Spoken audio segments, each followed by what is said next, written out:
வணக்கம் மக்களே, நான் மதுளி. இந்த வீடியோவில் நம்ம என்ன பார்க்க போகிறோன்னு பார்த்தீங்கன்னா, இந்த 10th பாடம் இருக்கு இல்லையா, 10th பாலிட்டியில் உங்களுக்கு லெசன் நம்பர் 1 இந்தியன் கான்ஸ்டிடியூஷன் அப்படின்ற ஒரு தலைப்பு. அந்த பாடத்தை பற்றி தான் பார்க்க போகிறோம். இதில் ஓவராலாக நமக்கு என்னத்தை பற்றி பார்க்க போகிறோம் அப்படின்ற ஒரு ஓவர்வியூ சொல்லிடுறேன், கவனிச்சுக்கோங்க. ஃபஸ்ட்டு நமக்கு கான்ஸ்டியூஷன் அப்படின்ற ஒரு புக்குன்னு ஞாபகம் வச்சுக்கோங்க. இந்த கான்ஸ்டியூஷன் அப்படின்ற ஒரு புத்தகத்தை ரெடி பண்ணுறதுக்கான ஒரு அசம்பிளி இருந்தாங்க. அதுக்குன்னே நமக்கு ஒரு அசம்பிளி இருந்திருப்பாங்க. அதான் கான்ஸ்டியூஷன் அசம்பிளின்னு சொல்லிட்டு இந்த குழுவில் யார் தலைமை தாங்குது, இந்த குழுவில் எந்த குரூப், அதில் ஒரு குரூப் தான் இந்த புக்கை உருவாக்குச்சு.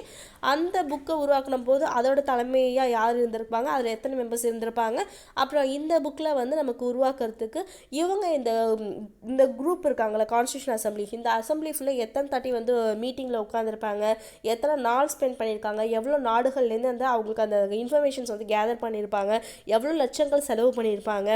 அதுக்கப்புறம் இந்த புக்கை எப்படி வெளியிட்டிருப்பாங்க, யார் யார்கிட்ட சம்மதம் கேட்டிருப்பாங்க, எப்போ அதை நடைமுறைக்கு கொண்டு வந்திருப்பாங்க அப்படின்றதெல்லாம் மொத்தம் ஸ்டெப் 1. ஓகே, இது எல்லாத்தையுமே நம்ம பார்ப்போம். ரெண்டாவது ஸ்டெப் அப்படின்னு பார்த்தீங்கன்னா, இந்த கான்ஸ்டியூஷனில் ஒரு சில முக்கியமான ஒரு விஷயங்கள் இருக்குங்க. அந்த முக்கியத்துவத்தை பற்றி பார்ப்போம். ஃபீச்சர்ஸ் ஆஃப் கான்ஸ்டியூஷன் அப்படின்ற ஒரு டைட்டிலில் சில முக்கியத்துவமான ஒரு விஷயத்தை நம்ம பார்ப்போம். அதில் ஒரு சிலதை கொஞ்சம் ப்ரீஃபாக பார்ப்போம். அவ்வளோதான் இந்த பாடம். ஸோ நம்ம கிளாஸ்க்குள்ளே போகலாம். ஃபர்ஸ்ட் திங் என்ன அங்கே இன்ட்ரொடக்ஷனில் கொடுத்துருப்பாங்கன்னா, நம்ம இந்த கான்ஸ்டியூஷனை சொல்லக்கூடிய இந்த புக்கு, ஓகே, அந்த கான்ஸ்டியூஷன் அப்படின்னா என்ன அப்படின்னு பார்த்தீங்கன்னா, ஒரு கண்ட்ரி, ஏதோ ஒரு கண்ட்ரி, இந்தியாவாக இருக்கலாம், எந்த நாடு வேணால் இருக்கட்டுங்க, ஒரு நாடானது அவங்களோட அட்மினிஸ்ட்ரேஷன் இருக்கு இல்லையா, அந்த அட்மினிஸ்ட்ரேஷன் எந்த பேசிஸ், எந்த அடிப்படையில் வச்சு அவங்க அட்மினிஸ்ட்ரேஷன் பண்ணுவாங்க அப்படின்றது நமக்கு சொல்லக்கூடியது அப்படின்னு பார்த்தீங்கன்னா இந்த கான்ஸ்டியூஷன் தான் அப்படின்ற மாதிரி சொல்லியிருக்காங்க. அப்போ இந்த கான்ஸ்டியூஷனை பேஸாக வச்சு தான் ஒரு கவர்மெண்ட்டே நமக்கு நடத்தும் அப்படின்றது கொடுத்துருப்பாங்க இந்த முதல் பாயிண்டில். அப்போது dash is the fundamental law of a கண்ட்ரின்னு கேட்கலாம். ஸோ நம்ம கான்ஸ்டியூஷனாக தான் ஆன்சராக இருக்கும். ரெண்டாவது பாயிண்ட் அப்படின்னு பார்த்தீங்கன்னா, இந்த ஒரு நாடானது வளர்ச்சியாக அடைஞ்சிக்கிட்டு போகிறதுக்கு என்ன ரொம்ப முக்கியமான ஒரு அச்சாணி அப்படின்னு பார்த்தீங்கன்னா ஒரு வெஹிக்கல் அப்படின்னு சொல்லியிருப்பாங்க. அது நம்மளோட கான்ஸ்டியூஷன் தான். மூன்றாவது அப்படின்னு பார்த்தீங்கன்னா, இந்த கான்ஸ்டியூஷன் அப்படின்ற ஒரு விஷயம் நமக்கு எந்த நாட்டிலேருந்து வாங்கியிருப்பாங்க, இந்த கான்செப்டை நம்ம எடுத்துருப்போம்னு பார்த்தீங்கன்னா அமெரிக்காங்க, யூஎஸ்ஏ நாட்டிலேருந்து நம்ம வாங்கியிருப்போம். இந்த 3 விஷயம் தான் இந்த முதல் இன்ட்ரொடக்ஷனில் கொடுத்துருப்பாங்க. ரெண்டாவது பேரலா அப்படின்னு பார்த்தீங்கன்னா, அதில் ஒரே ஒரு பாயிண்ட் தான் நீங்கள் தெரிஞ்சுக்கணும். என்னென்னா, பொதுவாக இந்த டெமோக்ராட்டிக் அப்படின்ற நாடுகள் இருக்கு இல்லையா, அந்த டெமோக்ரஸி நாடுகள் அப்படின்னாலே அந்த நாட்டில் கட்டாயம் கான்ஸ்டியூஷன் அப்படின்றது ஒன்று இருக்குங்க. அந்த கான்ஸ்டியூஷன் நமக்கு எழுத்து முறையில் இருக்கலாம், இல்லாட்டி ஜஸ்ட்டு நமக்கு ரிட்டன் ஃபார்மேட்டில் இல்லாமல் கூட இருக்கலாங்க. ஸோ அந்த டெமோக்ரஸி நாடுகள்னால் கட்டாயம் கான்ஸ்டியூஷன் இருக்கும் அப்படின்றது இந்த ரெண்டாவது பேரால் முதல்ல என்ன நீங்கள் தெரிஞ்சிக்கக்கூடிய விஷயம். வேறு ஒன்றும் தேவையில்லை. அடுத்து பார்த்திங்கன்னா, இந்த கான்ஸ்டியூஷன் அப்படின்றது நமக்கு பார்த்தாச்சு என்ன அப்படின்னு சொல்லிட்டு இந்த புக்கை இதான் புக்கு, கான்ஸ்டியூஷன் புக்கு. ஓகே, இதை மேக் பண்ணுறதுக்கு ஒரு குழு இருந்திருப்பாப்ல. அந்த குழுவை பற்றி தான் பார்க்க போகிறோம். இந்த குழுவை தான் நம்ம கான்ஸ்டியூஷன் அசம்பிளின்னு சொல்லுவோம். இந்த குழு எதன் அடிப்படையில் நமக்கு உருவாக்குனாங்க அப்படின்றது பார்த்தீங்கன்னா 1946ங்க. 46ல் கேபினட் மிஷன் அப்படின்னு சொல்லக்கூடிய அந்த பிளான் படி தான் இந்த கான்ஸ்டியூஷன் அசம்பிளியை ஒரு குழு உருவாக்கப்பட்டுச்சு. இந்த குழுவில் நமக்கு எத்தனை மெம்பர்ஸ் இருந்தாங்க அப்படின்றத தெரிஞ்சுக்கணும் இல்லைங்களா. கிட்டத்தட்ட 389 பேர் இருந்திருப்பாங்க. இந்த 389 பேர், ஓகேவா, எந்தெந்த இடத்துலேருந்து வந்திருப்பாங்க, 389 மெம்பர்ஸ். இதில் யார் யார் எங்கெங்கே எவ்வளோ பேர் வந்திருப்பாங்க அப்படின்னு பார்த்தீங்கன்னா, ப்ராவின்சஸ்லேருந்து எப்படி பார்த்தீங்கன்னா 292 மெம்பர்ஸ், 92, 93, அப்புறம் 3, 1 ஞாபகம் வச்சுக்கோங்க. 92க்கு அப்புறம் 93 அப்படியே பேக்கில் வருது, அப்புறம் இந்த 3 இங்கே வருது, அப்புறம் இங்கே 1 வருது, ஞாபகம் வச்சுக்கோங்க. ப்ராவின்சஸ்லேருந்து நமக்கு 292 மெம்பர்ஸ் வராங்க. அப்புறம் ஸ்டேட்லேருந்து எத்தனை பார்த்தீங்கன்னா ஸ்டேட்லேருந்து 93 பேர் வந்திருக்காங்க. அடுத்து 3 பேர் அப்படின்னு பார்த்தீங்கன்னா சீஃப் கமிஷனர் ப்ராவின்சஸ் அப்படின்னு சொல்லுவாங்க, அதுலேருந்து 3 பேரும், ஒரு பேர் பலுச்சிஸ்தான் அப்படின்னு சொல்லக்கூடிய அந்த இடத்துலேருந்து வந்திருப்பாங்க. ஆக மொத்தம் கூட்டிங்கன்னா 389 பேர் வந்திருப்பாங்க.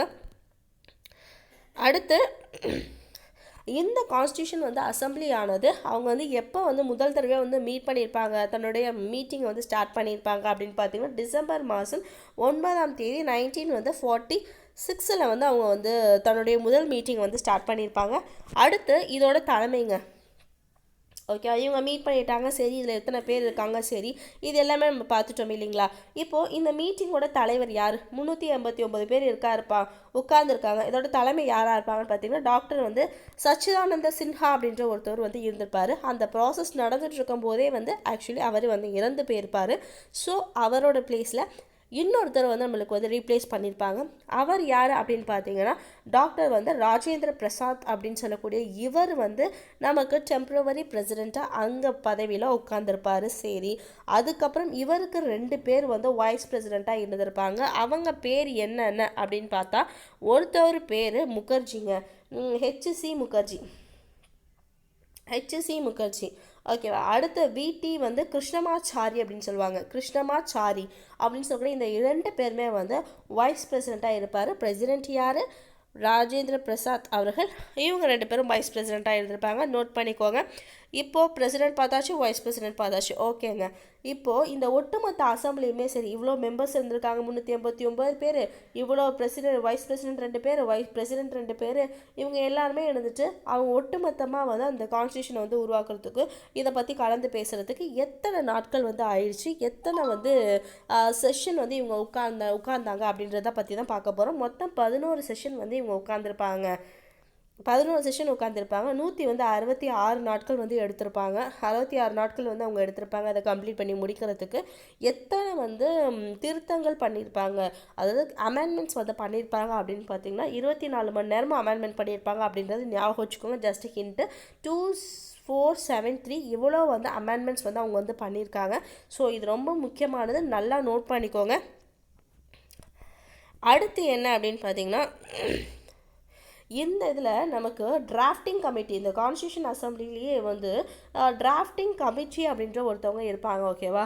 அது டிராஃப்டிங் கமிட்டிங்கன்னா தமிழில் என்ன அப்படின்னு பார்த்தோன்னா வரைவு குழுன்னு சொல்லுவாங்க.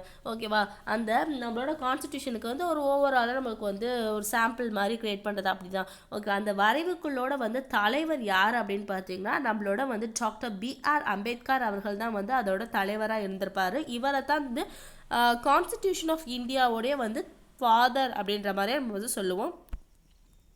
நல்லா நோட் பண்ணிக்கோங்க. Who is call the father of constitution of India அப்படின்னு கேட்டாங்கன்னா கட்டாயம் நீங்கள் இவங்க பேரை தான் எழுதணும். ஸோ நல்லா நோட் பண்ணிக்கோங்க. அதை தான் அந்த ஃபஸ்ட் பக்கத்தில் கொடுத்துருப்பாங்க. நெக்ஸ்ட்டு பார்த்தீங்கன்னா இவங்க வந்து சரி எல்லாமே இவ்வளோ நாள் ஸ்பெண்ட் பண்ணி ஒரு கான்ஸ்டியூஷனை வந்து ரெடி பண்ணிட்டாங்க. இந்த கான்ஸ்டியூஷனை வந்து டேரெக்டாக நம்ம போய் அக்செப்ட் பண்ண முடியாதுல்ல. அதுக்கு முன்னாடி சில பேர்கிட்ட வந்து இதை டிபேட் விடுற மாதிரி, இது சரியா, இது எது தப்பு, எது கரெக்டு, எல்லாம் அக்செப்ட் பண்ணிப்பீங்களா அப்படின்னு சொல்லிட்டு எல்லாத்துக்கிட்டையும் காட்டுறாங்க. யார்கிட்ட காட்டுறாங்க? மக்கள்கிட்ட காட்டுறாங்க. அடுத்து பார்த்தீங்கன்னா அதை மக்கள்கிட்ட காட்டுறாங்க, பீப்புள் கிட்ட காட்டுறாங்க. அது வந்து ப்ரெஸ் பத்திரிகையாளர்கள்ட்ட காட்டுறாங்க.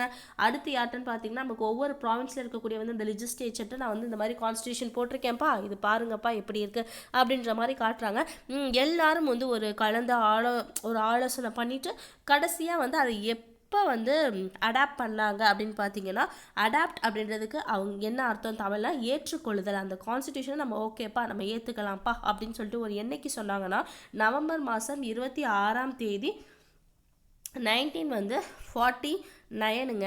சரி நம்ம வந்து இதை ஏற்றுக்கிட்டோம், அடுத்து ஏற்றுட்டோம், அதனால் எப்போ நடைமுறைக்கு கொண்டு வந்தாங்க, அதாவது நமக்கு எப்போ அந்த கான்ஸ்டியூஷனை ஃபோர்ஸுக்கு கொண்டு வந்தாங்க அப்படின்னு பார்த்தீங்கன்னா ஜனவரி மாதம் 26ஆம் தேதி 1950ங்க. ரெண்டுத்துக்கும் இருக்க ஒற்றுமையை பாருங்கள். 26ஆம் தேதி ஒன்று இந்த வருஷத்துக்கு அப்புறம் தான் இந்த வருஷம், அப்படியே இது நவம்பர் மாதம் ஜனவரி மாதம். இது ரொம்ப முக்கியமான ஒரு விஷயம், நீங்கள் நல்லா நோட் பண்ணிக்கோங்க. அடுத்து இந்த நமக்கு அந்த கான்ஸ்டியூஷன்லாம் ஃபோர்ஸுக்கு வந்துச்சு. ஓகே. அந்த ஃபோர்ஸுக்கு வந்தப்போ நமக்கு எத்தனை பார்ட்ஸ் இருந்துச்சு? ஓகே. அந்த கான்ஸ்டியூஷனில் எத்தனை பார்ட்ஸ் இருந்துச்சு, பகுதி இருந்துச்சு, ஆர்டிகல்ஸ் வந்து இருந்துச்சு, அடுத்து வந்து நமக்கு எத்தனை வந்து ஷெடியூல்கள் இருந்துச்சு அப்படின்னு சொல்லிட்டு பார்ட் அப்படின்னு பார்க்கும்போது 22 வந்து பார்ட்டாக பிரிச்சுருந்துருக்காங்க. ஆர்டிகல் 395 வந்து ஆர்டிக்கலாக பிரிக்கப்பட்டு இருந்திருக்காங்க. எத்தனை வந்து ஷெடியூல் பார்த்திங்கன்னா வந்து 8 ஷெடியூல்ஸாக வந்து பிரிக்கப்பட்டு இருந்திருக்காங்க. ஸோ அப்போது நம்மளோட வந்து 26ஆம் தேதி ஜனவரி மாதம் 1950 நம்மளோட கான்ஸ்டியூஷன் அனுசரிக்கான்னு பார்த்தோன்னா வந்து செயல்பாட்டுக்கு வந்த நாள். ஸோ அன்னைய நாளை தான் நம்ம என்னவா கொண்டாடுறோம்னு பார்த்தீங்கன்னா குடியரசு தினமாக கொண்டாடுறோம். ரிபப்ளிக் டே அப்படின்றது நம்ம வந்து செலிப்ரேட் பண்ணிகிட்ருக்கோம். வருஷம் தொடர்ந்து ஜனவரி 26ஆம் தேதி நம்ம அன்னைய நாளாக கொண்டாடிட்டு வரோம். என்னத்துக்கு அப்படின்றது இந்த வீடியோவில் நீங்கள் தெரிஞ்சிருப்பீங்க. அடுத்து நம்ம என்ன பார்க்குறோன்னா ஒருத்தரை பற்றி பார்க்குறோங்க. நம்மளோட அந்த கான்ஸ்டிடியூஷன் இருக்கு இல்லையா, அந்த கான்ஸ்டிடியூஷனை அந்த புஸ்தகத்தை ஒருத்தவர் வந்து இட்டாலிக் ஸ்டைலில் பயன்படுத்தி முதல் தடவை அவரோட கையை வச்சு அதுக்கு அதாவது கையொப்பம் படி அதாவது கைப்பட வந்து அவர் வந்து எழுதியிருப்பாருங்க. அவர் தான் யார் அப்படின்ற மாதிரி தான் ஒரு கேள்வி. அவர் யாருன்னு பார்த்தீங்கன்னா பிரேம் பிஹாரி நரைன் ரைசாதா அப்படின்ற ஒருத்தர். நீங்கள் ஞாபகம் வச்சுக்கோங்க, ஈஸியாக சொல்கிறேன் பாருங்களேன். நரைன் அப்படின்றது ரெயின், மழை பெஞ்சாதான் நமக்கு ரைஸ்னால் நெல். ஓகே, அப்படின்னா மழை பெஞ்சாதான் நம்மளுக்கு வந்து ரைஸ் நல்லா விளையும், நெல் நல்லா விளையும். அதில் இட்லி சாப்பிட முடியும். அதாவது நரைன் மழை, ரெயின்னா மழை, ரைஸாதா அப்படின்றத வந்து ரைஸ்னால் நெல். ஓகேவா, நெல்லுக்கு நிறைய தண்ணி வேணும். ஓகே, அதில் இட்டாலிக் ஸ்டைல். அப்போ ரைஸ் இருந்தால் தான் இட்லி வந்து நம்ம வந்து செஞ்சு சாப்பிட முடியும். அப்போ ஹிண்ட் இதுதான். இட்டாலிக் முறையில் நம்மளோட ஒரிஜினல் கான்ஸ்டியூஷன் இட்டாலிக் முறையில் தான் இருக்கும். அது கைப்பட எழுதினவர் யாருன்னு பார்த்தீங்கன்னா நரைன் ரைசாதாத் அப்படின்ற ஒருத்தவர். நல்லா நோட் பண்ணிக்கோங்க. அடுத்து நம்ம என்ன பார்க்குறோன்னா அதோட தன்மைகள். ஓகேவாங்க, இப்போ அந்த ஃபஸ்ட்டு ஸ்டெப் நம்ம முடிச்சுட்டு நம்ம இன்ட்ரோடக்ஷனில் சொன்னது. செகண்ட் ஸ்டெப்புக்குள்ளே போவோம். இந்த கான்ஸ்டிடியூஷனோட வந்து ஃபீச்சர்ஸ் அப்படின்றது வந்து ஒரு முக்கியமான ஃபீச்சர்ஸ் என்னென்னு அப்படின்னு பார்ப்போம். நம்ம உலகத்தில் இருக்கக்கூடிய எல்லா நாடுகள்லையுமே இருக்கக்கூடிய அந்த கான்ஸ்டிடியூஷன் கைப்பட எழுதுனதில் பார்த்தீங்களா, கம்பேர் பண்ணும்போது நம்மளோட இந்திய நாடு ரொம்ப பெருசுங்க. நம்மளோட கான்ஸ்டிடியூஷனும் ரொம்ப எக்ஸ்ட்ரீம் பெருசு. என்ன காரணம் அப்படின்னு பார்த்தீங்கன்னா, நம்ம எல்லா நாட்டிலேருந்து கடன் வாங்கியிருப்போம். கிட்டத்தட்ட 60 நாடுகள்லேருந்து நம்ம வந்து கடன் வாங்கி நம்மளோட கான்ஸ்டிடியூஷனை வந்து எழுதியிருப்போம். ஸோ அது வந்து லென்த்தியஸ்ட் ஆஃப் வந்து அதாவது ரிட்டன் கான்ஸ்டியூஷன் இந்த வேர்ல்டுன்னு முதல் பாயிண்ட் சொல்லியிருப்பாங்க. ஏன்னா காரணம் பாரோட் பண்ணி வாங்கியிருப்போம் ப்ரொவிஷன்ஸ் எல்லாத்தையும். நம்மளோட கான்ஸ்டியூஷன் ஆனது ரொம்ப ரிஜிட்டும் வராது, ரொம்ப ஃப்ளெக்சிபிளுமாக இருக்காதுங்க. ஸோ அது நம்மளோட ஃபீச்சர்ஸில் வரும். Next federal system of government அப்படின்ற ஒரு பாயிண்ட் வந்திருக்கு. நம்மளோட சென்ட்ரல் கவர்மெண்ட்டாக இருக்கட்டும், நம்மளோட ஸ்டேட் கவர்மெண்ட்டாக இருக்கட்டும், இருவரும் சேர்ந்து தான் நமக்கு கூட்டாட்சி முறை நமக்கு வந்து கூட்டாட்சி முறைன்னு சொல்லுவாங்க. சேர்ந்து தான் நம்மளுக்கு வந்து நம்மளோட கவர்மெண்ட் வந்து ரன் பண்ணிகிட்ருக்காங்க. ஸோ இந்த கூட்டாட்சி முறை அப்படின்றது ஒரு ஃபீச்சராக நமக்கு சொல்லியிருக்காங்க, ஞாபகம் வச்சுக்கோங்க. அடுத்து செக்குலர் ஸ்டேட்டுன்னு சொல்லியிருக்காங்க. ஓகேவா, இந்தியா அப்படின்னு பார்த்தீங்கன்னா எல்லா விதமான ஹிந்துவாக இருக்கட்டும், முஸ்லீமாவாக இருக்கட்டும், இல்லை வந்து கிறிஸ்டின்ஸாக இருக்கட்டும், சீக்கியராக இருக்கட்டும், பாரசீஸாக இருக்கட்டும், என்ன வகையாக வந்து மக்கள் இருக்கட்டுங்க, எல்லாருமே ஒட்டுமொத்தமாக சேர்ந்தது தான் இந்தியா அப்படின்னு நம்ம சொல்லுவோம். நீங்கள் இதை தான் ஃபாலோ பண்ணணும், இந்த மதத்தை தான் ஃபாலோ பண்ணணும் அப்படிலாம் எதுவுமே கிடையாது. ஏன்னா இந்தியா அப்படின்றது ஒரு செக்குலர் வந்து ஸ்டேட்டு. ஸோ அதனால் யார் என்ன வேணால் ஃபாலோ பண்ணலாம், யாரையும் வந்து அப்போஸும் பண்ண மாட்டாங்க. எல்லாருமே அவங்கவுங்க சுதந்திரம் கொடுத்துருவாங்க. ஸோ அதைத்தான் நம்மளோட ஒரு முக்கியமான ஃபீச்சர்ஸ் நம்மளோட கான்ஸ்டியூஷனில் இங்கே மென்ஷன் பண்ணியிருக்காங்க, நோட் பண்ணிக்கோங்க. அடுத்து இண்டிபெண்டன்ட் ஜுடிஷரி. நம்மளோட வந்து ஜுடிஷரி இருக்காங்க இல்லையா, அந்த ஜுடிஷரி அப்படின்னு பார்த்தீங்கன்னா அவங்க ரொம்ப சுதந்திரமாக வந்து செயல்படுவாங்க, யாரும் அவங்கள கட்டுப்படுத்த முடியாது. அது ரொம்ப ஒரு முக்கியமான விஷயம். அவங்க வந்து அந்த பாயிண்ட் நம்மளோட இதில் சேர்த்துருக்காங்க, ஞாபகம் வச்சுக்கோங்க. அப்புறம் யூனிவர்சல் அடல்ட் ஃப்ரான்ச்சைஸ். ஓகேவா, இந்த இது பார்த்தீங்கன்னா 18 வயசு ஆனவங்க அதற்கு மேற்பட்டவங்க அவங்க எல்லாத்துக்கும் வந்து யாராலையும் அவங்களோட ஓட்டு உரிமையை பறிக்க முடியாது. கட்டாயம் அவங்க வந்து எந்த ஒரு வேறுபாடுகள் இல்லாமல் கட்டாயம் ஓட்டு போடலாம் அப்படின்றதையும் நம்மளோட கான்ஸ்டியூஷன் வந்து கொடுத்துருக்காங்க. ஸோ அதையும் நீங்கள் நல்லா நோட் பண்ணிக்கோங்க. இது எல்லாமே பார்த்தீங்கன்னா நம்மளோட இந்தியன் கான்ஸ்டியூஷனோட வந்து ஃபீச்சர்ஸ் அப்படின்னு சொல்லுவாங்க, சிறப்பான பண்புகள் அப்படின்றது கூட நம்ம சொல்லலாம். அடுத்து பார்த்தீங்கன்னா ப்ரியாம்பிள்ங்க. இந்த ப்ரியாம்பிள் அப்படின்றது என்ன? ப்ரியாம்பிள்னால் ஃபஸ்ட்டு என்னப்பா நம்ம தெரிஞ்சுக்கணும். நம்மளோட இந்த கான்ஸ்டியூஷன் அப்படின்ற ஒரு புஸ்தகத்தை எடுத்துப்போம். இப்போது பொதுவாக ஸ்கூல் புக்கை பார்த்திங்கன்னா இத்தனை பாடங்கள் இருக்குது அப்படின்றது நமக்கு எப்படி தெரியும்? அந்த ஸ்கூல் புக்கில் ஃபஸ்ட்டு பேஜ் இண்டெக்ஸ் இருக்குது தெரியுமா? இண்டெக்ஸில் இந்த ஃபஸ்ட்டு முதல் பாடம்ப்பா இது இந்த இவ்வளோ பேஜில் இருக்குப்பா, ரெண்டாவது பாடம் இவ்வளோ பேஜில் இருக்குன்னு சொல்லிட்டு ஒரு இண்டெக்ஸ் கொடுத்துருப்பாங்க தெரியுமா? அதைத்தான் நமக்கு இங்கே வந்து நமக்கு புக்கோட இண்டெக்ஸ்னு சொல்லுவோம். பட் இங்கே கான்ஸ்டியூஷன் வரும்போது கான்ஸ்டியூஷனோட ப்ரியாம்பிள்னு சொல்லுவோம். ஓகேவா, அந்த ப்ரியாம்பிளுக்கு இன்னொன்று என்னென்னலாம் பேருன்னு பார்த்தீங்கன்னா ப்ரிஃபேஸ்ன்னு சொல்லுவாங்க. ப்ரிஃபேஸ் நல்லா நோட் பண்ணிக்கோங்க, ப்ரிஃபேஸு. அடுத்து இன்ட்ரோடக்ஷன் சொல்லுவாங்க. ப்ரியாம்பிளுக்கு தமிழில் எப்படி சொல்லுவோன்னா முகவரி அப்படின்ற மாதிரி சொல்லுவாங்க. ப்ரிஃபேஸ்னால் என்ன தமிழ் அர்த்தம்னா அறிமுகம்.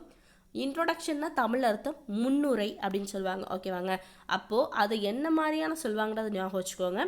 நெக்ஸ்ட் இந்த ப்ரியாம்பிள் வந்து என்ன தான் நமக்கு வந்து சொல்லுது அப்படின்னு பார்த்தீங்கன்னா கான்ஸ்டியூஷன் அதோட அந்த ஒட்டுமொத்த புக்கு கான்ஸ்டியூஷனோட வந்து என்ன நோக்கம், என்ன வந்து அடிப்படையான வந்து அதோட கொள்கைகள் அப்படின்ற மாதிரி இந்த ஐடியாஸ் இது எல்லாத்தையுமே நமக்கு வந்து குறிக்கோள்கள் இது எல்லாத்தையுமே நமக்கு வந்து சொல்லக்கூடியதுங்க. ஓகேவாங்க, அதனால் நோட் பண்ணிக்கோங்க. அடுத்து இந்த ப்ரியாம்பிளை தான் நம்ம இந்த கான்ஸ்டிடியூஷன் அப்படின்ற ஒன்றத்தோட ஒரு கீன்னு நம்ம சொல்லுவோம். ஓகேவா, கான்ஸ்டிடியூஷனோட வந்து திறவுகோல் எது அப்படின்னு கேட்பாங்க. அதான் வந்து கீ எது அதான் சொல்லுவாங்க. பார்த்தோன்னா ப்ரியாம்பிள் அப்படின்றது தான் வந்து ஆன்சராக இருக்கும். நல்லா நோட் பண்ணிக்கோங்க. அடுத்து என்னென்னா, இந்த ப்ரியாம்பிள் அப்படின்னு சொல்லக்கூடிய இந்த ஒரு விஷயம் எதுலேருந்து எடுக்கப்பட்டுச்சு அப்படின்னு பார்த்தீங்கன்னா, நம்ம ஜவஹர்லால் நேரு இருக்கார் இல்லையா, அவர் வந்து ஒன்று அப்ஜெக்டிவ் ரெசல்யூஷன் அப்படின்றது வந்து ஒன்று க்ரியேட் பண்ணியிருப்பாருங்க. அந்த இதுலேருந்து தான் நமக்கு வந்து அதன் அடிப்படையாக வைத்து தான் நமக்கு ப்ரியாம்பிள் அப்படின்றத ஒன்று க்ரியேட் பண்ணாங்க. அந்த அப்ஜெக்டிவ் ரெசல்யூஷன் அப்படின்னு சொல்லக்கூடிய அது நமக்கு ஜனவரி மாதம் 22ஆம் தேதி 1947 அன்று நமக்கு கான்ஸ்டியூஷன் அசம்பிளி சரிப்பா இதை நம்ம அடாப்ட் பண்ணிக்கலாம், இதை ஏற்றுக்கொள்ளலாம் அப்படின்னு சொல்லி அந்த அப்ஜெக்டிவ் ரெசல்யூஷனை வந்து அக்செப்ட் பண்ணிக்கிட்டாங்க. ஓகேவா, அதை பேஸ் பண்ணி தான் நமக்கு ப்ரியாம்பிள் அப்படின்றது நம்மளுக்கு கொண்டு வந்திருக்காங்க. நெக்ஸ்ட்டு பார்த்தீங்கன்னா என்னென்னா, ஓகேவா, இந்த ப்ரியாம்பிளை நமக்கு எத்தனை தடவை அமெண்ட்மெண்ட் பண்ணியிருக்காங்க அப்படின்னு பார்த்தீங்கன்னா, ஒரே ஒரு டைம் தாங்க அமெண்ட்மெண்ட் பண்ணியிருக்காங்க.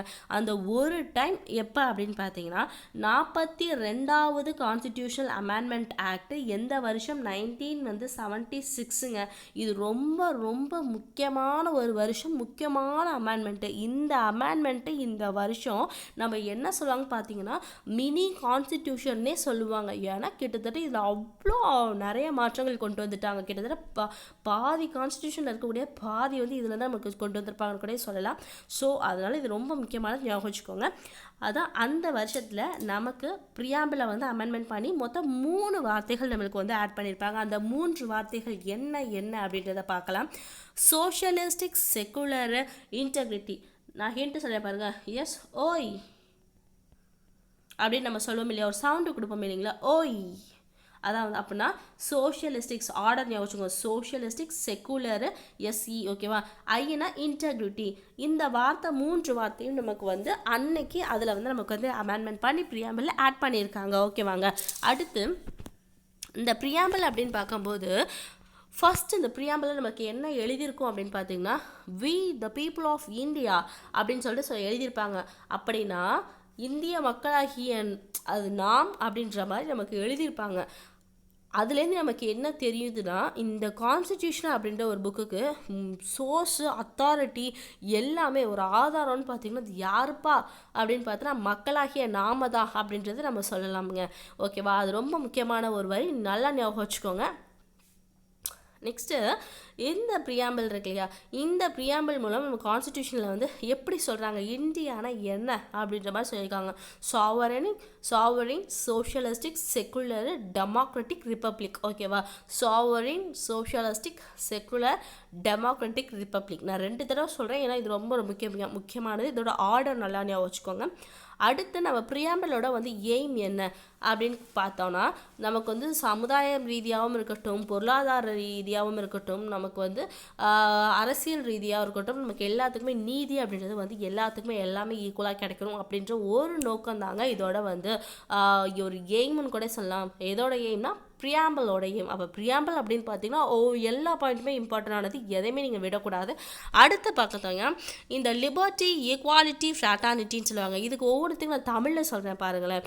லிபர்ட்டினா சுதந்திரம், ஈக்வாலிட்டி சமத்துவம், ஃப்ராட்டர்னிட்டி சகோதரத்துவம். இந்த 3மே வந்து எந்த நாட்டில்னு பார்த்தீங்கன்னா ஃப்ரெஞ்சு நாட்டில் அங்கே ஏற்பட்ட கிளர்ச்சி அப்போது ஒரு ஸ்லோகனாக, ஒரு முழக்கமாக அவங்க வச்சுருக்கான வந்து சொல்லிக்கிட்டே இருந்தாங்கப்பா. இந்த 3 வார்த்தை என்னப்பா சொல்லிட்டு இருந்தாங்க. அது எந்த வருஷம் அப்படின்னு பார்த்தீங்கன்னா 7, 8, 9. 7க்கு அப்புறம் 8, 8க்கு அப்புறம் 9 அப்படின்ற மாதிரி 1, 7, 8, 9 அந்த வருஷத்தில் நடக்கக்கூட இந்த ஃப்ரெஞ்சில் நடக்கக்கூட இந்த முழக்கமாக சொல்லிக்கிட்டே இருந்திருப்பாங்க. நல்லா ஞாபகம் வச்சுக்கோங்க. ஓகேவா, அடுத்து பார்த்தீங்கன்னா நம்ம பார்த்தாச்சு. இப்போ சிட்டிசன்ஷிப் அப்படின்ற ஒரு விஷயத்தை பற்றி பார்க்கலாம்.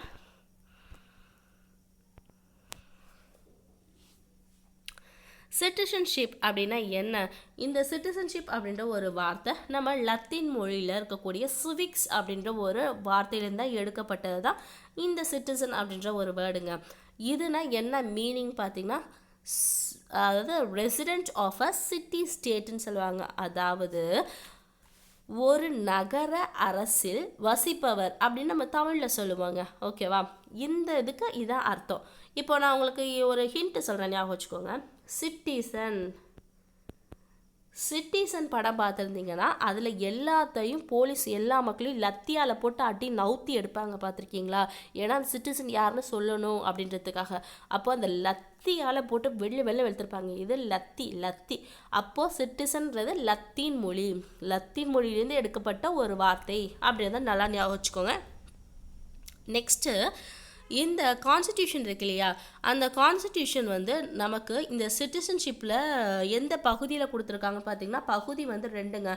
பார்ட் 2ல் 5 to 11 ஆர்டிக்கலுங்க.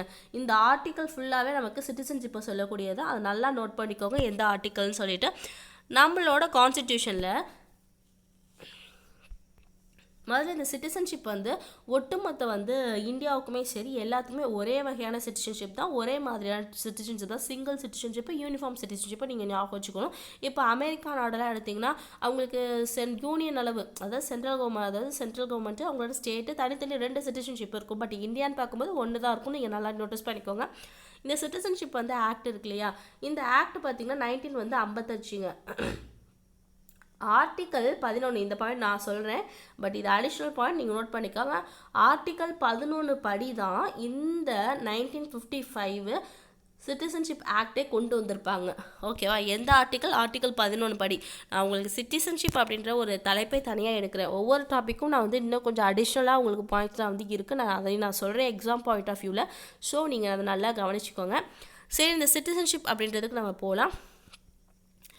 நமக்கு இந்த சிட்டிசன்ஷிப் அப்படின்னு சொல்லக்கூடிய வந்து ஒரு ஆக்டில் எப்படி சிட்டிசன்ஷிப்பை வந்து வாங்குறது, எப்படி வந்து இழக்கிறது, அக்வசிஷன், அப்புறம் வந்து லாஸ் ஆஃப் சிட்டிசன்ஷிப், இது 2 பற்றி தான் நம்மளுக்கு வந்து கொடுத்துருப்பாங்க. ஓகேவா? இது வரைக்கும் இந்த சிட்டிசன்ஷிப்பை எத்தனை முறைக்கு வந்து நம்மளுக்கு வந்து சேஞ்ச் பண்ணியிருக்காங்க, அமெண்ட் பண்ணியிருக்காங்க, திருத்தப்பட்டிருக்காங்க அப்படின்னு பார்த்தீங்கன்னா 8 முறை வந்து நம்மளுக்கு வந்து திருத்திருக்காங்க. நோட் பண்ணிக்கோங்க. ஓகே, இந்த புக்கில் கொடுத்துருக்கதா சொல்கிறேன். அதுக்கப்புறம் கரண்ட் அஃபேர்ஸ் ஏதாவது வந்துச்சுன்னா நம்ம அப்டேட் பண்ணிக்கலாம். பட் அக்வசிஷன், நம்ம சிட்டிசன்ஷிப்பை எப்படி வந்து வாங்குறது, நம்மளோட இந்தியாவோட வந்து சிட்டிசன்ஷிப்பை என்னென்ன முறையில் வந்து ஒருத்தர் வாங்கலாம் அப்படின்றது பார்த்திங்கன்னா ஒரு 5 முறையில் வாங்கலாம் அப்படின்னு சொல்லிட்டு இந்த ஆக்ட் சொல்லுது. அந்த 5 முறை என்னென்ன? பை பர்த்துங்க. பை பர்த் அப்படின்னு பார்த்தா ஒருத்தர் வந்து பிறக்கிறாரு, நம்மளோடது வந்து இந்தியாவில் வந்து பிறக்கிறாரு, இந்தியாவிலையோ இல்லாட்டி ஓகேவா, அது இந்தியாவில் தாங்க, இந்தியாவில் ஒருத்தவர் பிறக்கிறாருங்க. என்னைக்கு அப்படின்னு பார்த்தீங்கன்னா, நமக்கு கான்ஸ்டிடியூஷன் வந்து என்னைக்கு வந்து நடைமுறைக்கு வந்துச்சு, 1950 ஜனவரி மாதம் 26ஆம் தேதி வந்துச்சுங்க இல்லையா. அந்த மாதம் அன்னைய நாள் இல்லாட்டி அதுக்கப்புறம் வந்து யாராவது இந்தியாவில் பிறக்கிறாங்க அப்படின்னு பார்த்தீங்கன்னா அவங்க வந்து இந்திய மண்ணில் பிறந்தா அவங்க வந்து இந்தியா தான் கருதப்படுவாங்க அப்படின்ற மாதிரி இந்த முதல் வரியை வந்து கொடுத்துருக்காங்க. By birth. பை டெசன்ட் அப்படின்னு பார்த்தீங்கன்னா நம்மளோட வந்து இந்த ஓகேவா, இதான் வந்து இந்தியான்னு வச்சுக்கோங்களேன். இந்த இந்தியாவுக்கு வெளி சைடு, இந்தியா இல்லாமல் வெளி சைடு யாராவது ஒருத்தவங்க பிறக்கிறாங்க என்னைக்கு நம்மளோட கான்ஸ்டிடியூஷன் வந்து நடைமுறைக்கு வந்தது பிறகு, ஓகேவா, அது அன்னைய நாள்லேருந்து அதுக்கப்புறமா இருக்கக்கூடிய வந்து நாட்களில் அவங்க வெளி சைடு வந்து இந்தியா விட்டு வேறு நாடுகளில் வந்து யாராவது பிறந்தாங்கன்னா அவங்க இந்த டிசன்ட் அப்படின்ற வந்து ஒரு மூலமாக இவங்க வந்து சிட்டிசன்ஷிப்பாக வந்து இந்தியாவோட சிட்டிசன்ஷிப்பை வாங்கலாம். அதுக்கு ஒரு கண்டிஷன் இருக்குங்க. அவங்களோட அப்பா வந்து அவங்க பிறக்கிற டைமு நம்ம இந்தியாவோட சிட்டிசனாக குடிமகனாக இருக்கணுங்க. அப்பா குடிமகனாக இருந்தால் மட்டுமே தான் அவங்க எந்த நாட்டில் பிறந்தாலும் சரி, இந்தியா பார்டருக்கு வெளியில் எங்கே பிறந்தாலும் சரி, அன்னைய நாட்டிலேருந்து ஓகேவா அவங்க வந்து இந்தியன் சிட்டிசனாக வந்து குடிமகனாக கருதப்படுவாங்க. இதுதான் வந்து 2வது பாயிண்ட்டு. அடுத்து பார்த்தீங்கன்னா பை ரெஜிஸ்ட்ரேஷன். ஓகேவா, ரெஜிஸ்ட்ரேஷன் அப்படின்னு பார்க்கும்போது இப்போ நம்ம ஏதாவது வந்து பதிவு பண்ணுறது மூலமாங்க, இப்போ எனக்கு வந்து நான் வந்து பதிவு பண்ணுறப்ப நான் இந்த இந்திய குடிமகனாக இருக்கணும் அப்படின்றதுக்காக ஏதாவது போய் பதிவு பண்ணிட்டேன்னா அதில் வந்து அது கவர்மெண்ட் வந்து சில வந்து ப்ரொசீஜர் வச்சுருப்பாங்க. அதற்கு இப்படி அவங்க போய் அந்த ப்ரொசீடிங்ஸ்லாம் முடிச்சுட்டு பதிவு பண்ணிட்டாங்கன்னா அவங்களும் வந்து நம்ம இந்தியாவோட வந்து குடிமகனாக வந்து ஆயிடுவாங்க. நேச்சுரலைசேஷன் அப்படின்னு பார்த்திங்கன்னா இயற்கையாகவே நமக்கு என்ன பார்த்திங்கன்னா வந்து உரிமை, அவங்களுக்கு வந்து இயற்கை உரிமைன்னு தமிழில் சொல்லுவாங்க. அவங்க யாருக்கு இந்த நேச்சுரலைசேஷன் மூலமாக யாரெல்லாம் வந்து சிட்டிசன்ஷிப் வந்து வாங்கலான்னு பார்த்தீங்கன்னா வெளிநாட்டுக்காரர்கள் வந்து நம்மளோட இந்தியன் வந்து குடி உரிமையை வந்து வாங்கணும் அப்படின்னு பார்த்தீங்கன்னா அவங்க ஒரு அப்ளிகேஷன், கவர்மெண்ட் வந்து இதுக்காக ஒரு அப்ளிகேஷன்ஸ்லாம் இருக்கும், அதைப்படி அவங்க ஃபில் பண்ணி அவங்க கொடுத்துக்கலாம். ஓகேவாங்க, ஆக்சுவலி இதெல்லாம் பேசிக்காக கொடுத்துருக்காங்க. பட் இன்னும் டெப்த்தாக நீங்கள் படிக்கணும். அதற்கான வீடியோஸ் நான் வந்து நீங்கள் ஃபஸ்ட்டு புக்கில் இருக்கிறது படிங்க, நான் வந்து எக்ஸ்ட்ரா வீடியோஸஸ் நான் வந்து உங்களுக்கு அப்லோட் பண்ணுறேன். சரி, சரி, நம்ம அடுத்து என்னன்னு பார்த்தீங்கன்னா 5வது ஒரு விஷயம் என்னென்னு பை இன்கார்பரேஷன் ஆஃப் டெரிட்டரின்னு சொல்லியிருக்காங்க. அதாவது ஒன்றும் கிடையாது, இப்போ நம்மளோட இந்தியா வேறு நாட்டை வந்து ஆக்கிரமித்து நம்ம அந்த நாடை வந்து நம்ம எல்லையிலேருந்து ஜாயின் பண்ணிக்கிட்டோம். ஓகேவா, அவங்களோட நாட்டை நம்ம பிடிக்காச்சு. அப்படி மூலமாக இந்தியாவோட அதாவது இந்தியா கூட இன்னொரு வந்து இடம் வந்து நமக்கு அடிஷ்னலாக வந்து இணைஞ்சு போயிடுச்சு. அப்படி இருக்கக்கூடிய அந்த மாதிரி டைமில் அங்கே இருக்கக்கூடிய வந்து மக்கள் இருக்காங்க இல்லையா, அந்த மக்களுக்கு இந்தியன் குடியுரிமை வந்து நமக்கு கொடுக்கலாம் அப்படின்னு சொல்லிட்டு நம்மளோட கவர்மெண்ட் தீர்மானிக்கும். அப்போலேருந்து அவங்க நம்மளோட வந்து சிட்டிசன்ஷிப், நம்ம இந்தியர்களோட வந்து சிட்டிசன் தான் ஆவாங்க. அப்போது ஒரு டெரிட்டரி வந்து நம்ம கூட இணையிறது மூலமாக அவங்களுக்கு கொடுக்கக்கூடிய வந்து ஒரு சிட்டிசன்ஷிப் தான் என்ன சொல்லியிருக்காங்கன்னா வந்து இந்த கேட்டகரியில் வரும், 5வது கேட்டகரியில். நல்லா நோட் பண்ணிக்கோங்க. அடுத்து நம்ம 5 முறையை பார்த்தாச்சு எப்படி வந்து ஒரு சிட்டிசன்ஷிப்பு குடியுரிமை இந்தியாவில் வாங்கலாம் அப்படின்னு சொல்லிட்டு. அதுக்கப்புறம் பார்த்திங்கன்னா ஒரு 3 வந்து ஒரு விஷயங்க இருக்குங்க. என்னென்னா, நம்ம இந்தியாவிலேருந்து யாரெல்லாம் வந்து குடியுரிமையை வந்து லாஸ் பண்ணுவாங்க அப்படின்றது பார்த்திங்கன்னா மொத்தம் 3 வந்து சொல்லியிருப்பாங்க. அந்த 3 என்னென்னா ரெனுசியேஷன், டெர்மினேஷன், டிப்ரிவேஷன்னு சொல்லுவாங்க. இதுக்கு என்ன அர்த்தம்? ரெனுசியேஷன்னா வந்து துரத்தல், அதாவது துரத்தல்னால் ஒன்றும் கிடையாது. இப்போது எனக்கு இந்தியனோட சிட்டிசன்ஷிப் வேணாப்பா அப்படின்னு சொல்லிட்டு நான் அதே வந்து விட்டுறேன். எனக்கு இது வேணாம் அப்படின்னு சொல்லிட்டு எனக்கு சிட்டிசன்ஷிப் வேணும்னு நான் கொடுத்துட்டா அது பேர் என்னென்னு பார்த்தீங்கன்னா ரெனுசியேஷன். ஓகேவா. அடுத்து டெர்மினேஷன்னா இப்போது நான் வந்து இப்போ நம்ம எல்லாருலேயுமே ஒருத்தவங்க எனக்கு இந்தியாவோட சிட்டிசன் என்கிட்ட இருக்குது, பட் நான் வந்து வேறு நாட்டோட சிட்டிசன்ஷிப்பை வந்து நான் போயிட்டு டக்குன்னு அக்வயர் பண்ணுறேன். வேறு நாடுனா ஏதாவது ஒரு நாடு எடுத்துக்கலாம். ஓகேவா. இப்போ பாகிஸ்தானே எடுத்துக்கோங்களேன். பாகிஸ்தான் நாட்டில் போயிட்டு அந்த நாட்டோட குடியுரிமையை வந்து நான் வாங்குறேன் அப்படின்னு பார்த்தீங்கன்னா ஆட்டோமேட்டிக்காக என்னோட இங்கே இந்தியாவில் இருக்கக்கூடிய குடியுரிமையை வந்து நம்மளோடது அப்படியே வந்து ஆட்டோமேட்டிக்காக முடிவுக்கு வந்துடும். ஸோ அதனால் டெர்மினேஷன்னு சொல்லுவாங்க. ஓகேவா. 3வது அப்படின்னு பார்த்தீங்கன்னா டிப்ரிவேஷன் அப்படின்னு பார்த்தீங்கன்னா இப்போது ஒருத்தர் ஆக்சுவலி இது யாருக்கு பொருந்துன்னா இந்த நேச்சுரலைசேஷன் அப்படின்ற ஒரு கேட்டகரி மூலமாக சிட்டிசன்ஷிப் வாங்குறாங்க இல்லையா, அந்த கேட்டகரி மக்களுக்கு தான் இந்த பாயிண்ட் பொருந்தும். அந்த மக்கள் இப்போது வந்து நேச்சுரலைசேஷன் மூலமாக ஏதோ ஒரு வந்து பொய்யா சர்டிஃபிகேட் கொடுத்துருப்பாங்க, இல்லாட்டி ஏதாவது வந்து போயிட்டு தப்பு பண்ணிவிட்டு 2 வருஷம் ஜெயிலில் இருந்திருப்பாங்க. அப்படி இல்லைன்னா ஏதாவது வந்து நெக்ஸ்ட் என்ன சொல்லுவாங்க, ஏதாவது எனிமி நாடுகள் இருக்காங்க இல்லையா, நம்மளோட எனிமி நாடுகள் பார்த்திங்கன்னா பாகிஸ்தானாக இருக்கட்டும், நம்ம யார் கூட போர் புரிஞ்சிருப்போம், சைனாவாக இருக்கட்டும், இந்த மாதிரி எனிமி நாடுகள் கூட வந்து அவங்க ஏதாவது ட்ரேட் வந்து நமக்கே தெரியாமல் வந்து ட்ரேட் வச்சுருக்கக்கூடியதாக இருக்கும். இந்த மாதிரி பர்சன்ஸ் யாரெல்லாம் இருக்காங்களோ அவங்க எல்லாருமே பார்த்திங்கன்னா வந்து அவங்களோட குடியுரிமை இருக்கு இல்லையா, அந்த சிட்டிசன்ஷிப்பை என்ன செய்யணும்னு பார்த்திங்கன்னா ரத்து செய்யப்படுங்க. ஓகேவா. அதுதான் வந்து இந்த கேட்டகரி. அப்போ இந்த 3 கேட்டகரி அப்படின்றது வந்து நமக்கு எப்படி ஒருவர் இந்தியன் குடியுரிமையை வந்து இழக்கிறார்கள் அப்படின்றது சொல்லக்கூடியதாங்க. ஓகேவா. இதோட நமக்கு வந்து இந்த புக்கில் இருக்கக்கூடிய கண்டென்ட் அந்த சிட்டிசன்ஷிப் ரிலேட்டட் அவ்வளோதான். நெக்ஸ்ட்டு நம்ம பார்க்கக்கூடியது ஃபண்டமெண்டல் ரைட்ஸ் அப்படின்னு சொல்லக்கூடியது. ஃபண்டமெண்டல் ரைட்ஸ் அப்படின்னு பார்த்தீங்கன்னா நம்மளோட வந்து கான்ஸ்டிடியூஷன் இருக்கு இல்லையா, நம்மளோட இந்த கான்ஸ்டிடியூஷனில் பகுதி வந்து 3ல் இருக்கக்கூடியதான் வந்து ஃபண்டமெண்டல் ரைட்ஸு. இதில் எந்த ஆர்டிக்கல்லேருந்து எந்த ஆர்டிக்கல் பாருங்களேன், 12லேருந்து 35 வரைக்கும் சொல்லக்கூடியது. இந்த எல்லா ஆர்டிக்கலுமே பார்த்திங்கன்னா வந்து ஃபண்டமெண்டல் உரிமைகளை வந்து சார்ந்தவை தான். ஸோ நம்மளோட வந்து இந்த ஃபண்டமெண்டல் உரிமை அப்படின்றது எந்த நாடுகள்லேருந்து நமக்கு இந்த கான்செப்ட் எடுத்துகிட்டு போனால் யூஎஸ்ஏலேருந்து நமக்கு வந்து இந்த எடுத்திருப்போம். ஸோ நல்லா நோட் பண்ணிக்கோங்க. யூஎஸ்ஏலேருந்து தான் நம்ம வந்து இன்னொன்றும் எடுத்திருப்போம். அது என்ன அப்படின்ட்டு சொல்லிட்டு இப்போ தான் கொஞ்ச நேரத்துக்கு முன்னாடி சொன்னேன். அது என்ன அப்படின்னு சொல்லி பார்த்துக்கோங்க. ஓகே. அடுத்த பாயிண்ட் என்னன்னா, நமக்கு இனிஷியலாக பார்க்கும்போது ஆரம்ப கட்டத்தில் பார்க்கும்போது 7 வந்து ஃபண்டமெண்டல் ரைட்ஸ் அப்படின்றது இருந்துச்சுங்க. பட் இப்போ பார்க்கும்போது 6 தான் இருக்குது. ஒரு ஃபண்டமெண்டல் ரைட்ஸ் வந்து நம்மளுக்கு வந்து ரிமூவ் பண்ணிட்டாங்க. அது என்ன அப்படின்னு சொல்லிட்டு நம்ம வந்து பார்ப்போம். ஓகே. இந்த பார்ட் 3ல் இருக்கக்கூடிய இந்த ஃபண்டமெண்டல் ரைட்ஸ் ஓகேவா, இந்த ஒட்டு மொத்தத்தை நம்ம என்ன சொல்லுவோம்னு பார்த்தீங்கன்னா வந்து மேக்னா கார்ட்டா ஆஃப் வந்து இந்தியா அப்படின்னு சொல்லுவாங்க. தமிழில் இந்தியாவின் மகாசாசனம் அப்படின்ற மாதிரி சொல்லுவாங்க. ஓகேவா. மகாசாசனம் அப்படின்னு சொல்லுவாங்க. நல்லா நோட் பண்ணிக்கோங்க. சரி, இது எல்லா ஃபண்டமெண்டல் ரைட்ஸும் வந்து சிட்டிசன்ஸுக்கு மட்டும்தானா, ஏலியன்ஸுக்கு கிடையாதா, இல்லை ஏலியன்ஸுக்கும் இருக்கா அப்படின்ற மாதிரிலாம் உங்களுக்கு தெரியும்.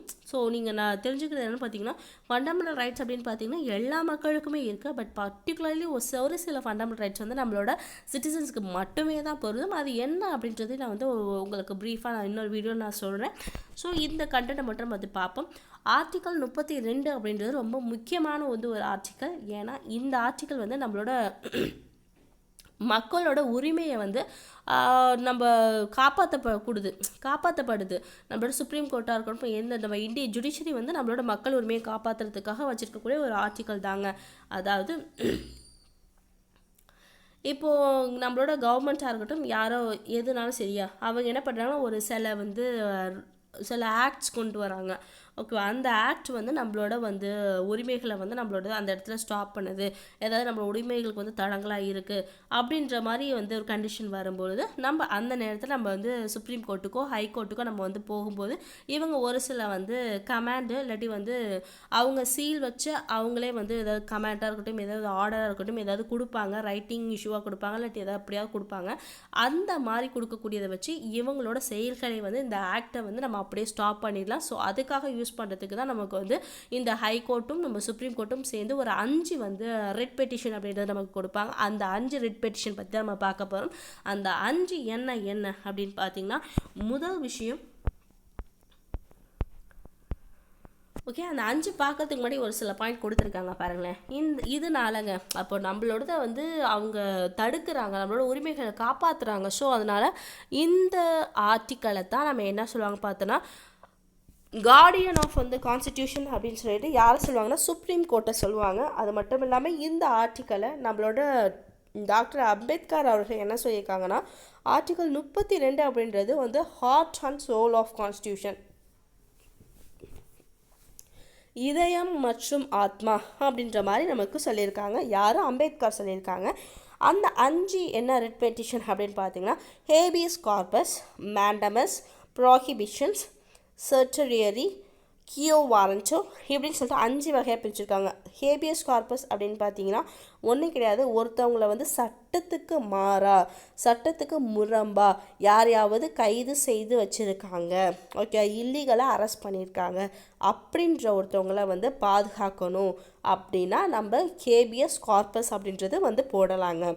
நெக்ஸ்ட்டு மேண்டமஸ் அப்படின்றது எதுக்கு போடுவோன்னா, இப்போ ஒரு பெட்டிஷனர், ஓகேவா, ஒரு வழக்கு வந்து கொடுத்துருக்காங்க. அந்த பெட்டிஷனை வந்து அவங்க கேஸு சம்மந்தமாக, அந்த பெட்டிஷன் சம்மந்தமாக யார்கிட்டையாவது போய் வந்து ஒரு ஆஃபீஸர்கிட்ட, பப்ளிக் ஆஃபீஸர்கிட்ட, கவர்மெண்ட் ஆஃபீஸர்கிட்ட யார்கிட்டையாவது வந்து போய் கேட்குறாங்க, விசாரிக்கிறாங்க, அவங்க ஹெல்ப் தேவைன்னா அவங்க அந்த வேலையை செய்ய மாட்டேங்கிறாங்கன்னா நேராக நம்ம கோர்ட்டுக்கிட்ட சொன்னால் கோர்ட் என்ன சொல்லுவோம், இது மாதிரி இவங்கக்கிட்ட வந்து ஒரு ஆர்டர் கொடுப்பாங்க, நீங்கள் அந்த வேலையை செஞ்சு அவங்களுக்கு கொடுக்கணும் அந்த பெட்டிஷனருக்கு அப்படின்ற மாதிரி நமக்கு கோர்ட்டு வந்து சொல்லுவாங்க, நமக்கு ஹெல்ப் பண்ணுவாங்க.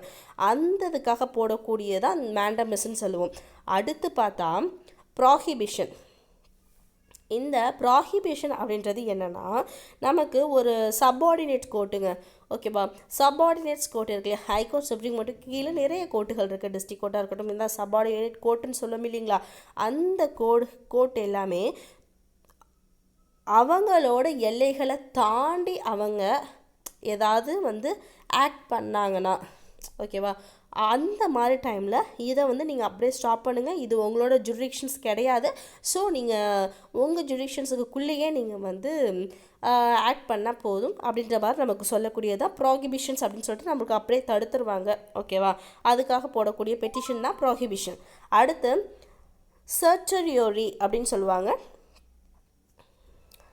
இது என்னன்னு பார்த்தீங்கன்னா, இப்போது நமக்கு சபார்டினேட்ஸ் கோர்ட் இருக்காங்க இல்லையா, அந்த சபார்டினேட் கோர்ட் வந்து ஏதோ ஒரு விசாரணையப்போ நம்மளோட வந்து ஒரு டிசிஷன் எடுக்கிறாங்க, அந்த டிசிஷன் வந்து நமக்கு கரெக்டாக இல்லையா அப்படின்னு சொல்லிட்டு நமக்கு ஹையர் கோர்ட்ஸ் வந்து சரி பார்க்குறதுக்கு அந்த கேஸை நான் அப்படியே வந்து அதை சரி பார்க்குறதுக்கு அவங்களே வந்து டேரெக்டாக எடுத்துப்பாங்க ஹையர் கோர்ட்டு, இல்லாட்டி அவங்க யாராவது ஒருத்தவங்கள வந்து அப்பாயிண்ட் பண்ணி இதை நீங்கள் வந்து டீல் பண்ணுங்கள் அப்படின்ற மாதிரி அவங்க ஹையர் கோர்ட் வந்து நமக்கு டிசைட் பண்ணுவாங்க. ஸோ சுப்ரீம் கோர்ட்டாக இருக்கலாம், மேபி சபார்டினேட் கோர்ட் எதாவது கூட ஹை கோர்ட்டாக கூட இருக்கலாம், வாட் எவர். ஆனால் வந்து அந்த இதை வந்து அந்த மாதிரி ஒரு விஷயம் நடக்குது இல்லைங்களா, அதைத்தான் நம்ம என்ன சொல்லுவோம் இந்த கேட்டகரியில் சொல்லுவோம். அடுத்து பார்த்திங்கன்னா லாஸ்ட்டு கியோ வாரண்டோன்னு சொல்லக்கூடியது. இந்த கியோ வாரண்ட்டோ அப்படின்னு பார்த்தீங்கன்னா நம்ம வரம்பு மீறி யாராவது ஒருத்தவங்க இல்லீகலாக ரொம்ப வந்து தவறான முறையில் வந்து அவங்க வந்து ஒரு ஒரு கவர்மெண்ட் ஆஃபீஸர்ஸாக இருக்கட்டும், ஒரு பப்ளிக் ஆஃபீஸர்ஸ் என்ன செய்யக்கான்னு பார்த்தீங்கன்னா வந்து அவங்க கைப்பற்றிட்டாங்கன்னா அதை தடுக்கிறதுக்கு அதற்கு எதிராக நம்ம கொடுக்கக்கூடிய வந்து ஒரு ஒரு ரிட் பெட்டிஷன் தான் பார்த்திங்கன்னா கியோ வாரண்ட்டோ அப்படின்னு சொல்லுவாங்க. நல்லா நோட்டீஸ் பண்ணிக்கோங்க. இது 5 ரொம்ப முக்கியமான ஒரு விஷயம். ஸோ நோட்டீஸ் பண்ணிக்கோங்க. அடுத்து சஸ்பென்ஷன்ஸ் ஆஃப் வந்து ஃபண்டமெண்டல் ரைட்ஸுங்க. ஓகே, இது ஃபண்டமெண்டல் ரைட்ஸ் அப்படின்ற ஒரு விஷயம் நமக்கு எப்படி வந்து எந்தெந்த டைமில் வந்து நம்மளுக்கு வந்து ஸ்டாப் ஆகுது, சஸ்பென்ஷன் ஆகுது அப்படின்ற மாதிரி நமக்கு வந்து சொல்லப்படுது. நமக்கு பிரசிடெண்ட் இருக்கார் இல்லையா, நம்மளோட பிரசிடெண்ட் அவர்கள் வந்து இதில் தான் கொடுத்துருப்பேன். அதான் நம்மளோட இந்த பிரசிடெண்ட் வந்து அவர்கள் ஆர்டிக்கல் வந்து 352க்கு கீழே என்னென்னு பார்த்தீங்கன்னா இப்போது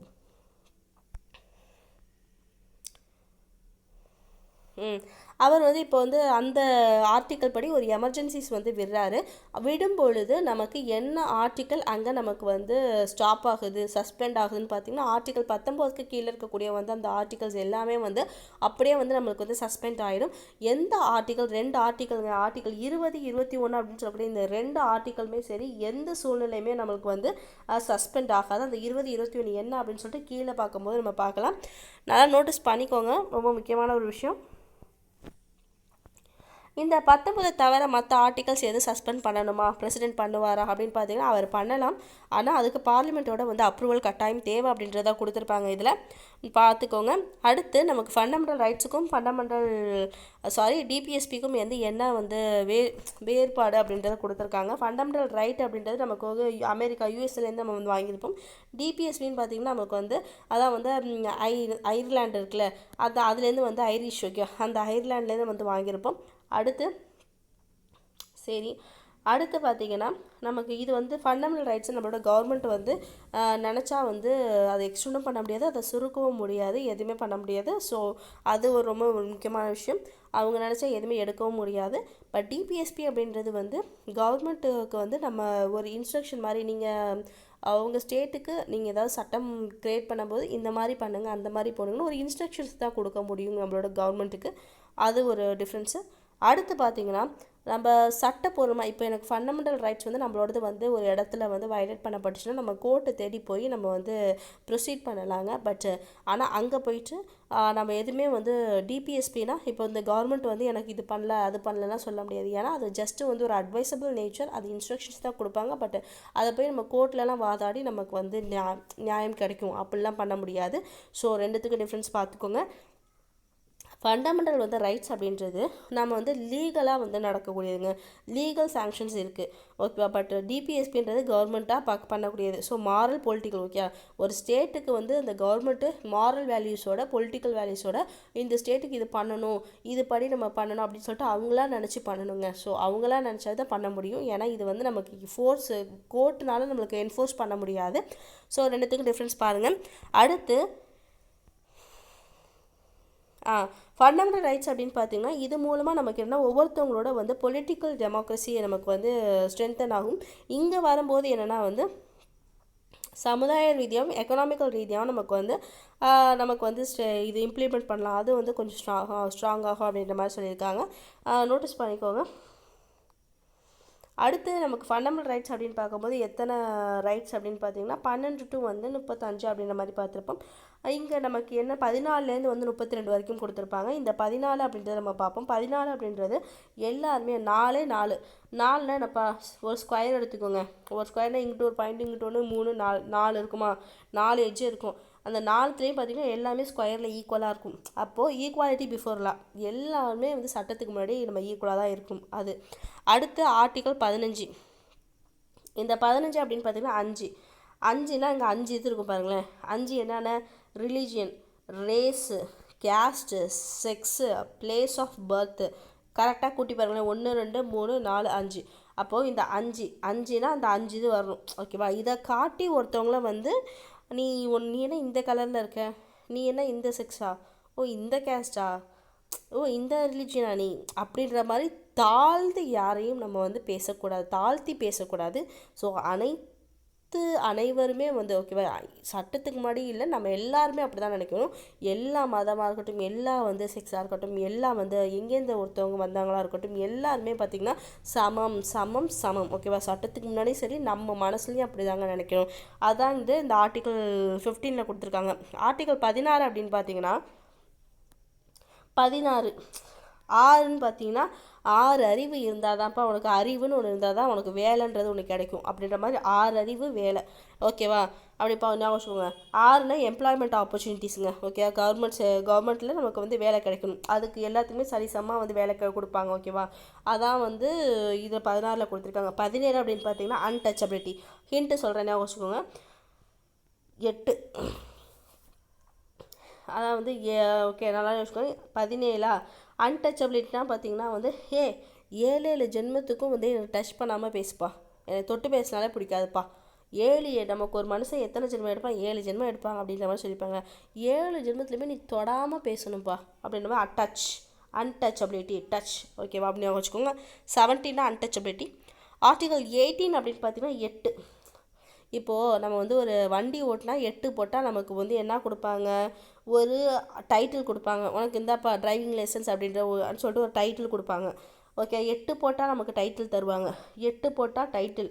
ஆனால் இங்கே 18 பார்த்தீங்கன்னா அபாலிஷன் ஆஃப் டைட்டில்ஸ் ஓகேவா.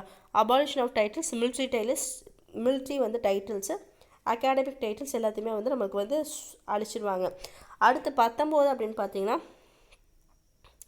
19 வந்து ஃப்ரீடம் ஆஃப் வந்து பேசுகிறது, எக்ஸ்ப்ரெஸ் பண்ணுறது ஓகேவா. கூட்டமாக வந்து ஆயுதமே இல்லாமல் நீங்கள் எங்கேனாலும் அமைதியாக கூட்டமாக கூடுங்க. சங்கம் ஆரம்பிக்கிறீங்களா, சரி சங்கம் ஆரம்பிச்சுக்கோங்க. மூமெண்ட் நடத்துகிறீங்களா, சரி moment நடத்துக்கோங்க.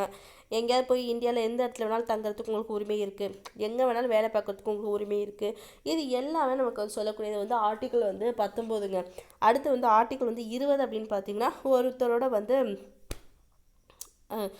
Protection in respect of வந்து கன்விக்ஷன் ஃபார் வந்து அஃபென்ஸ்ன்னு சொல்லியிருக்காங்க ஓகேவா. அதாவது ஒருத்தவங்க வந்து ஒரு நிமிஷம்